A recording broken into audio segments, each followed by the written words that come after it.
tere! Ennem kui alustan, pean teile mainima, et ma ei ole klimatoloog ja olgugi, et ma olen seda ala õppinud, ei ole mul vastav teaduskraad ja ma ei puutu igapäevaselt selle valdkonnaga kokku. Selle tõttu ei ole siin videos välistatud vead ja minu sõnu ei maksa võtta kullana. Enamus informatsiooni siit videost on siiski võetud avalikest teaduslikest allikatest. Selle info põhjal üritan vastata küsimusele, kas kliima praegu tõesti muutub.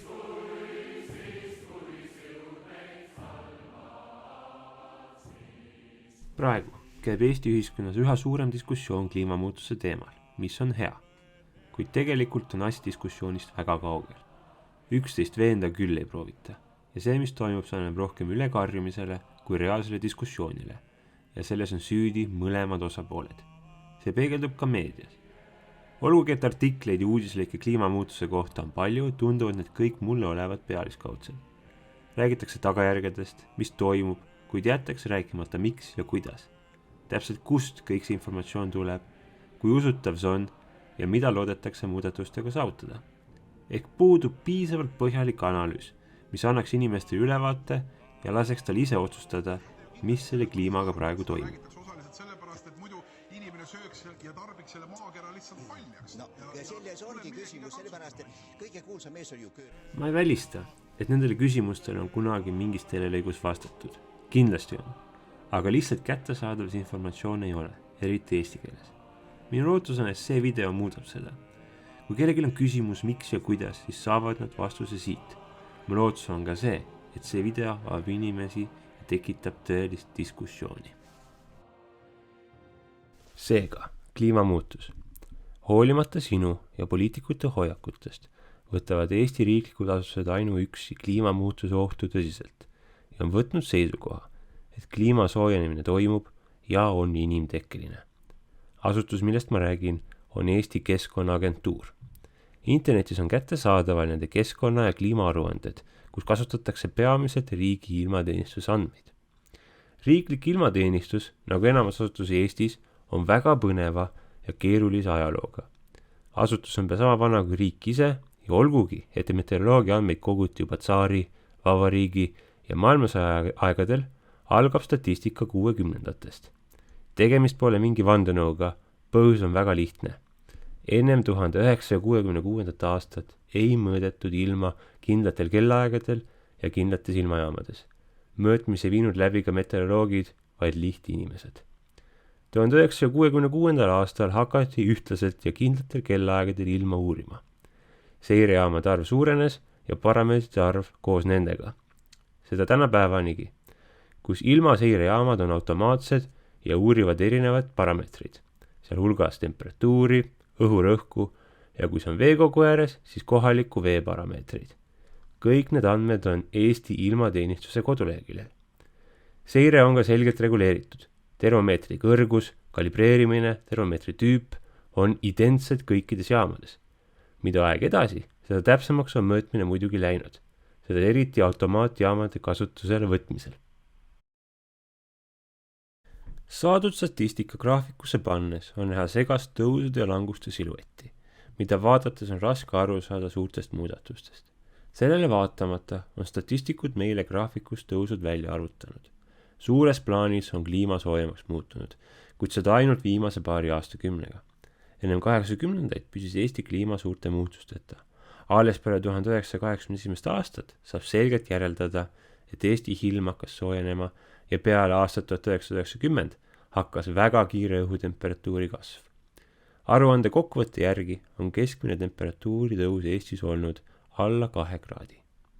2013. aastat edasi on info kättesaadav riigi ilmateenistuse arhiivis. Seal on selgelt märgitud kuude ja aastate kaupa keskmised. Igaüks saab need ise panna oma Exceli tabelitesse ja tõusu arvutada. Minu isikliku tabeli järgi on selgelt näha kerget tõusu. Kahjuks on see periood liiga väike, et midagi põhjapanevat öelda. Kuid see pole tähtis, ilma soojenemisel annab tugev argumendi see, et selle aja vahemikus pole ühtegi kuud, mis oleks keskmisest madalama temperatuuriga. Tegelikkuses mind üllatab temperatuuri tõus Eestis ja kui selgelt see on välja joonistunud. Hoolimata Eesti klimatoloogide pädevusele ei suuda nad oma pisikese seirejaama võrgustikuga kunagi kliimamuutusi tähendada. Reaalsus on see, et Eesti on lihtsalt liiga väike. Eesti kliimat, nagu ka kogu Põhja-Euroopa kliimat, mõjutavad 5 suuremat tsükloni ja antitsükloni süsteemi, mis üle Euroopa eri piirkondade liiguvad. Nende liikumine muudab osad aastad külmemaks ja teised soojemaks. Näiteks, kui talvel satub meie regiooni ilma mõjutama Siberi kõrgrõhkkonnad, siis tuleb külm talv. Nende erinevate suurte tsüklonite ja antitsüklonite liikumist mõjutavad suuremad globaalsed fenomenid, nagu golfi hoovus, Arktika temperatuur, ja neid suuremaid süsteeme juba mõjutavad keskmised temperatuurid maal. See tähendab, et globaalse keskmise temperatuuri välja uurimiseks on vaja rahvusvahelist ja kogu planeeti hõlmavat uurimist. Vaatame kõigepealt, mida meteoroloogid mujal maailmas siis tähele on pannud. Kui vaadata näiteks Venemaad, kelle ajalugu ilmaandmete kogumises on väga sarnane meile, siis nemad tähendavad 0,5 kraadist temperatuuri tõusu. Ma tean ka seda, et Vene riik valmistub aktiivselt potentsiaalsete kliimamuutustega. Kui vaadata näiteks Austraalia riikliku meteoroloogia keskuse andmeid, siis nemad ütlevad sama. Nende andmete järgi on Austraalia keskmine temperatuur tõusnud 90 aasta jooksul kraadi võrra. Suurbritannia meteoroloogia keskus samuti on tuvastanud 1 kraadist temperatuuri tõusu, seda oma 1000 mõõtejaamaga. Nende ja paljude teiste meteoroloogide andmeid analüüsivad mitmed rahvusvahelised organisatsioonid ja riiklikud teadusgrupid. Neist kõige suuremad ja tuntumad on Ameerikas baseeruv NOAA ja NASA ning Inglismaal olev Hadley keskus. Kõik 3 organisatsiooni kasutavad 10 000 ilmajaamu, sealhulgas merepoisid ja maismaa automaatjaamu ning atmosfääri ülemiste kihtide seiret. Kasutatakse ka mitmeid rahvusvahelisi satelliite. Kõik need andmed kogutakse suurtesse andmebaasidesse, kus arvutatakse planeedi keskmine temperatuur. Andmed, mida kasutatakse, kogutakse ka Eestis. Keskmise temperatuuri arvutamine ja andmete usaldusväärsus on kõvasti suurenenud võrreldes 90ndate ja varasematega. See on selgelt nende tabelites ja artiklis märgitud ning tuleneb mõõtmiste arvu suurenemisega ja mõõtmise täpsuse kasvuga.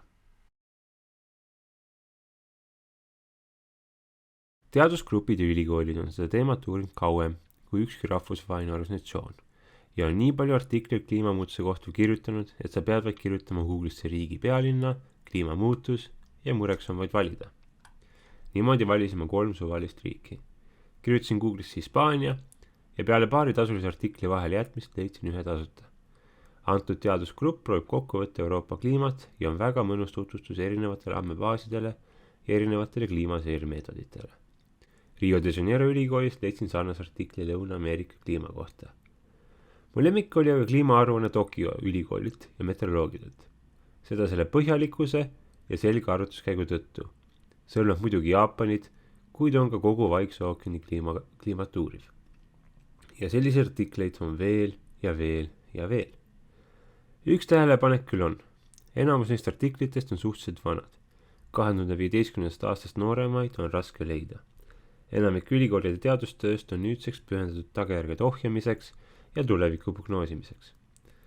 Teaduses pole enam küsimus, kas kliima soojeneb. Nüüd küsitakse miks ja kuidas. Ennem, kui selle niigi pika video lõpetame, tuleb meil veel ühte otsese seire tulemust vaadata. Nii nagu jälgitakse temperatuuri, jälgitakse juba mõnda aega õhu keemilist koostist. Praeguseks on see lahutamatu osa kliimadiskussioonist. Seega peame küsima, kas atmosfääri süsihappegaasi tase on tõesti tõusmas. Alustame taas kord Eestist. Olgugi, et Eestis tegeletakse atmosfääri seirega juba aastakümneid, peab tõdema, et ajavahemik kipub liiga lühike olema trendi tuvastamiseks. Samuti muudab need andmed suures plaanis kasutuks mõõdetava ala suurus, mis on loogiline. Väikesel alal nagu Eesti sõltub heitgaaside kogus rohkem päevategevusest, tuulest kui atmosfääri enda keemiast. Need seireandmed on siiski huvitavad ja vajalikud, kuid suurema trendi tuvastamiseks on vaja võtta palju proove regulaarsetest kohtadest või kohast, kus see gaas on juba ühtlaselt jaotunud. Samuti on vaja ka pikaajalist mõõtmist. Lühidalt on vaja rahvusvahelist koostööd. Taas kord leidub netist tohutult palju teaduslikke artikleid erinevatest riikidest, mis kasutavad erinevaid meetodeid ja piirkondi analüüsiks. Millegipärast kipuvad need tulemused väga sarnased olema. Aja kokkuhoiu mõttes ei hakkama mitut erinevat artiklit uurima. Keskendume esialgu ühele. Kõige lihtsam on vaadata ameeriklaste NOAA Esrli seire tulemusi.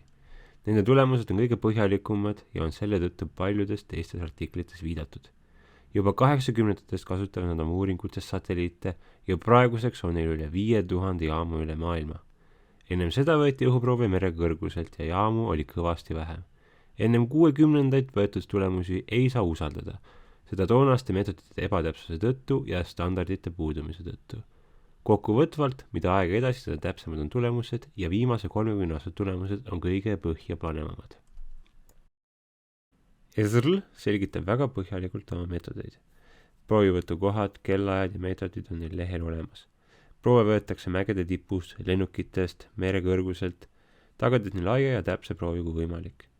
Proovivõtu ajal märgitakse ilmaolud ja piirkonnas toimuv ülesse, et välistada ebanormaalselt kõrget tulemust, näiteks metsatulekahju tõttu. Õhuproove kogutakse 15 minutit ja klaaspurkidesse. Need pudelid analüüsitakse gaaskromatoograafiaga ja 5 erineva detektoriga. Gaaskromatograafia on teaduses ja tööstuses laialdaselt kasutatud meetod erinevate gaaside separeerimiseks ja analüüsiks. Kogutud gaas sisestatakse masinasse kindla protseduuriga, mis on NOAA kodulehel märgitud. Igast pudelist võetakse mitu proovi ja kõik võetakse masina poolt. Ennem proovi võtmist kontrollitakse, kas pudel on terve, et vältida proovi saastumist. Peale proovi sisestamist masinasse separeeritakse see kolonnis. Üks lihtsustav analoog kromatograafia kolonnist oleks takitusrada, kus lükatakse läbi eri suurusega pallid. Nagu pallide suurus ja kuju on ka molekulid erinevad omadused, mis neid takistavad, näiteks suurus ja polaarsus. Need molekulid jää kolonni kinni, lihtsalt väljuvad sealt eri aegadel. Need separeeritud molekulid saadetakse edasi detektoritesse. Erinevaid detektorid on vaja, kuna erinevaid molekule saab erinevate meetoditega täpsemalt tuvastada. Osadel detektoritel, mida kasutatakse, uuritakse neelavust. Erinevad molekulid neelavad erinevatel sagedustel valgust. Hea võrdlus oleks minu palli näitel vaadata varjukuju ning selle järgi aru saada, mis palliga on tegu. Teine meetod on vaadata, mis valgus peegeldub molekulid tagasi, kuna osadel lainepikkustel neelavad molekulid valgust ja kiirguvad selle teisel lainepikkusel välja. Kõige lahedam variant on aga analüüsida molekuuli seda lõhkudes ja lagurprodukte uurides, ehk masspektromeetria. See tuleneb sellest, et molekulid lagunevad kindlal viisil ja nende lagurprodukte on lihtsam analüüsida kui algset molekuuli ennast. Atmosfäärist analüüsitakse kõike ja nende tulemused on üpris põhjapanevad.